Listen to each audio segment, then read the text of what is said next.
3 दिन हो गए मेरे बेटे को जन्म लिए, मगर मेरा दूसरा अंडा अब तक नहीं फूटा। कहीं वो अंडा खराब तो नहीं हो गया? नहीं, मैंने मेहनत से उसकी देखभाल की है। ऊपर वाला मेरे साथ ऐसा नहीं करेगा। रानो चिड़िया घोंसले में बैठी थी। उसका चेहरा थका हुआ था। तभी बांस के पेड़ से कुछ पक्षियों की आवाजें सुनाई देती हैं।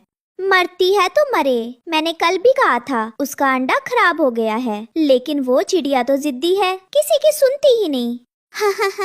हाँ हाँ बहन, मैंने भी देखा, 3 दिन से घोंसले से निकली ही नहीं।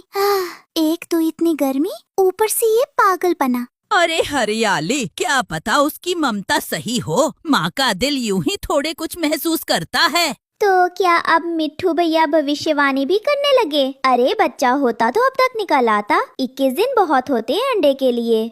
मैंने अपनी आँखों से देखा है, मेरा बेटा 18वें दिन ही निकल आया था, और रानो का बच्चा अभी तक फंसा है अंडे में, साफ खराब हो चुका है। आप लोग क्यों उसकी उम्मीद को मार रहे हैं? वो माँ है और माँ तब तक हार नहीं मानती जब तक आखिरी सांस है। अच्छा, अगर तुम्हें इतना दया आती है तो जाओ पानी पिला दो उसे। मिट्टू तोता कुछ नहीं कहता, बस चुपचाप उड़कर नदी की ओर जाता है, मटके में पानी भरता है और उड़कर रानो चिड़िया के पास पहुंचता है। रानो बहन, ये पानी तुम्हारे लिए लाया हूँ, पी लो, थोड़ी राहत मिल जाएगी।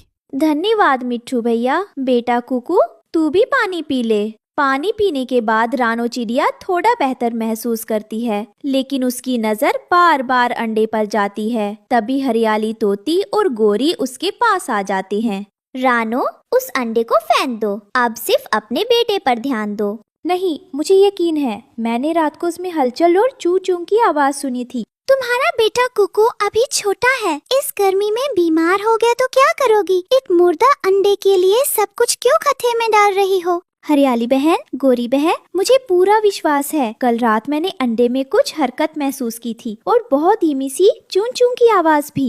ओहो, अब अंडे भी बातें करने लगे हैं। रानो, ये सिर्फ तुम्हारा वहम है। तुम थक चुकी हो, परेशान हो, अंडा खराब हो चुका है। हाँ, 20 दिन के बाद अगर बच्चा ना निकले तो समझ लो कुछ नहीं बचा उसमें, ये तो मेरी माँ कहती थी। गोरी बहन, क्या तुमसे कोई तुम्हारा बच्चा छीनने लगे तो तुम फेंक दोगी उसे? गोरी और हरियाली तोती चुपचाप मुंह बनाकर उड़ जाती हैं, लेकिन रानो चिड़िया अपनी आंखें बंद करके अंडे को धीरे से सहलाती है। मेरे बच्चे, अगर तुम अंदर हो तो मम्मा को एक बार आवाज दो, बस एक बार। गर्मी और थकावट के बावजूद रानो चिड़िया ने फैसला कर लिया था कि वो अब किसी अनुभवी से सलाह लेगी। अपने बेटे कुकू को गोरी कौवी के घर छोड़कर वो अंडा लेकर